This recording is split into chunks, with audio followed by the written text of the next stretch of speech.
Welcome back, sports fans, to another episode of Off the Cuff with Monte and Geoff, where we talk all things sports at various times. All things sports. All things sports. Not all at once, though. We're not capable of doing that. Actually, let's go one at a time. Okay, better for me. Anyway. I think that's a better way to go about it too. Just because, nobody would want to listen to us talk about all things sports all at once.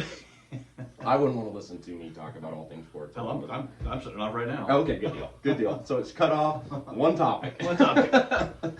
All right, and our topic this time around is the dichotomy that is Taylor Martinez? no. Adrian But Martinez. his brother Adrian. Martinez. His brother Adrian. Yes, Adrian Martinez. So anybody that knows, follows us, knows that we're from Nebraska, and so we have this interesting little topic of you have Nebraska Adrian Martinez, and you have now Kansas State Adrian Martinez. And Kansas State Martinez is way better, it seems. I would say that much better from the standpoint of they're one game away from bowl eligibility.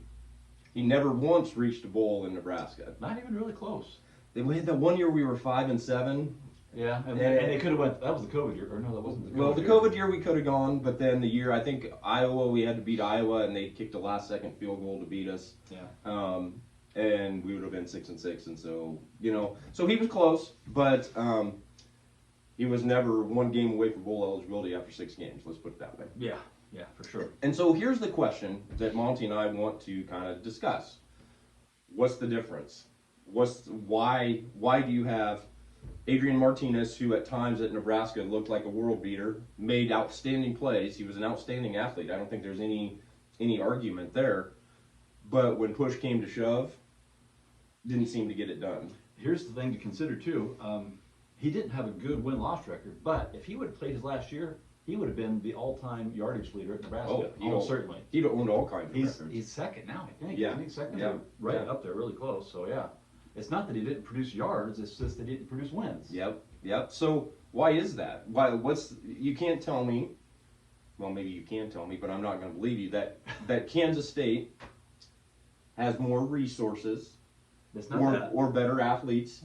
Maybe, I don't know. Maybe better athletes in different positions.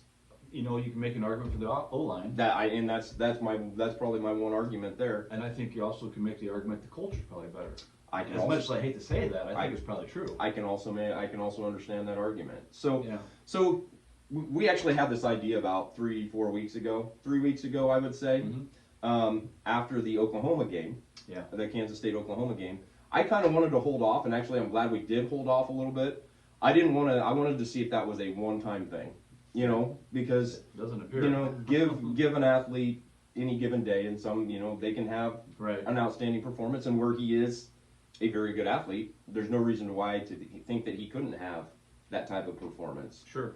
However, 2 weeks later, while he hasn't been as, I don't want to say scintillating but he was pretty spectacular. That's a big word. It is a big word, and I had to look it up before I came in.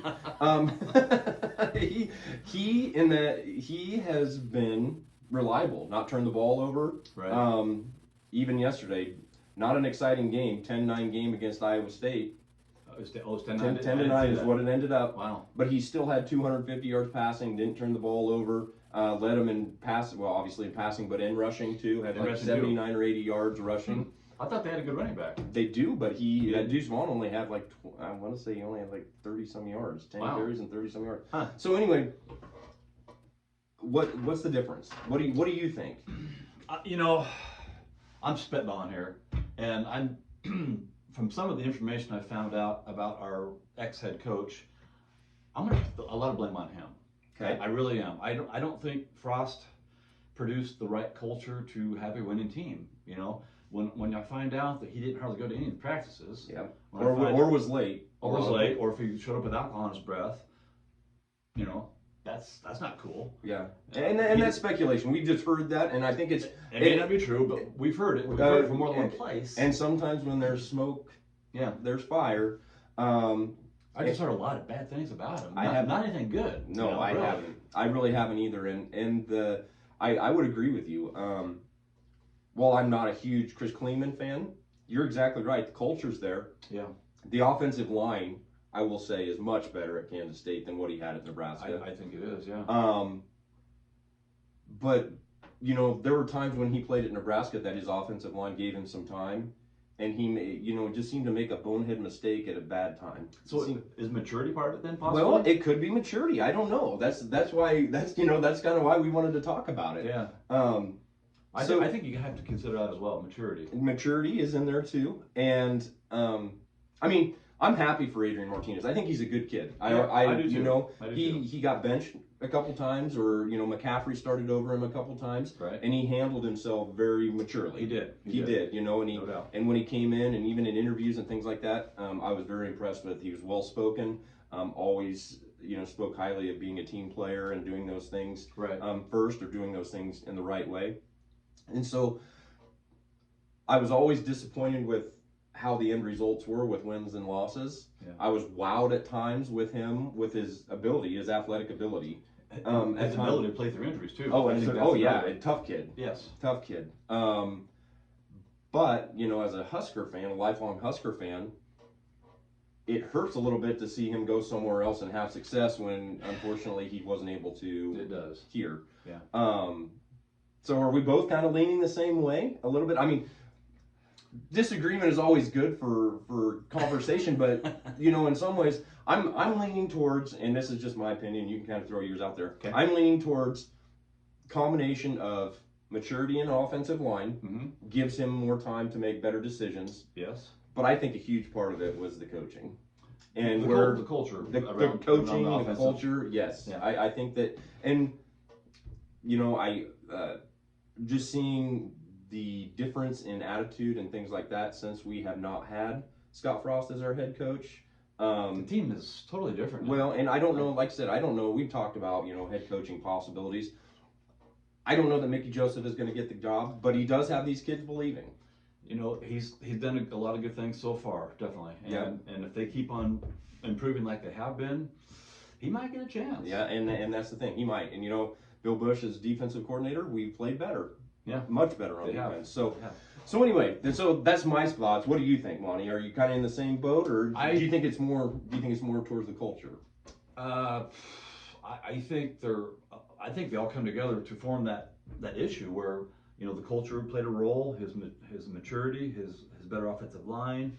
I think they've all played a role in making the difference. Okay. You know, I don't think there's any just one thing Yeah. that's made the difference. I think he's happier now too. He seems to be. I would think he would have to be, you know, because everything's just going good for him. Yep. Well, and maybe part of it too is not living in the fishbowl that is Nebraska football. Yes, it has to be different than a K-State. Yeah, I mean, they love their football at Kansas State. I'm not saying that, but no, it's not quite the same. It's not quite the same as. There's not many places like Nebraska, no, quite honestly. No, and that's exactly right. So, and that might play into it too, but. I guess from my standpoint, congratulations, Adrian Martinez. I know you're probably not watching this, which you should be, but I know you're probably not. I'm surprised you don't have his phone number. He blocked me. But anyway, congratulations to you. I'm glad that you're doing well at Kansas State. A little disappointed that we weren't able to see quite those results at Nebraska, but yes. But yeah, so that's kind of my take on it. Go get him, Adrian. That's right. Go get him, buddy. That's right. So, and while we have a little chance here, Monty would like to throw in a little bit of, because we can't have an episode without talking some baseball. It's postseason baseball season. It's sacrilegious not to talk baseball. But if any of you remember, Jeff and I made some predictions at the beginning of the baseball season as far as how every team would do based on their projected win total. Yeah. And I'm sorry to say that Jeff beat me. He got 21, 32 teams? Yeah. He got 21 out of 32 right. I got 19. Our biggest mistake, I guess, was we both biffed on Cleveland. Yeah. Their projected win total was 76.5. And we both took the under. We took the under on that. They won 92 games. Yeah. That's embarrassing. But right up there, I will say, and I'll back up so you can see the jersey, right up there was Baltimore. I think we both picked Baltimore to be the over. Their number was 61.5. Right. We both went over, and they got 83. 83 They missed out on the playoffs, but they were right in the red until the very end. I know, which is... blew my mind. I was hoping they'd just get to 65. Last year they didn't even make it to 60. So very excited there. But any others to note? Oh gosh, We both missed the Chicago White Sox too. We thought we had the Chicago White Sox winning over 90. I thought they would be in the ALCS. Yep, me too. And they didn't even make the playoffs. No. And they lost their manager. So. Oh well, see, winner you're out pretty much. Yeah, they were 91.5, and they ended up with 81 or 81. Yes. Yep, they were 81 and 81. I know they were. I did project them to go lower than 91, but I got that right. As far as anything else, I was way off. Yeah. So, those were the glaring ones, I guess, really. So, yeah, we'll do better next year. We will try, at least. We will try. All right. Well, if you're enjoying what we're doing here, go ahead and hit the like button and subscribe below. We'd love to hear your comments. We don't see a lot of comments come through, but we would love to see them. Well, that must mean that they think our opinions are right, so there's no need to comment. That's exactly right. That's the only thing I can surmise. They must agree, which that just makes our heads get really big, and we don't want that either, because then we won't fit them on the cameras. So, we can get bigger things. Oh yeah, we can do wide like a panorama. Yeah. There you go. There you go. Well, we don't want that either. but anyway, we hope you're enjoying what we're doing here. Like I said, just good luck to Adrian the rest of the way, and baseball postseason is upon us. We've already had some series decided, which is crazy. We'll talk more about it on a future episode. At another time. That's exactly right. So anyway, thanks again, and this is Geoff signing off. All right, Monte signing off. See you, folks.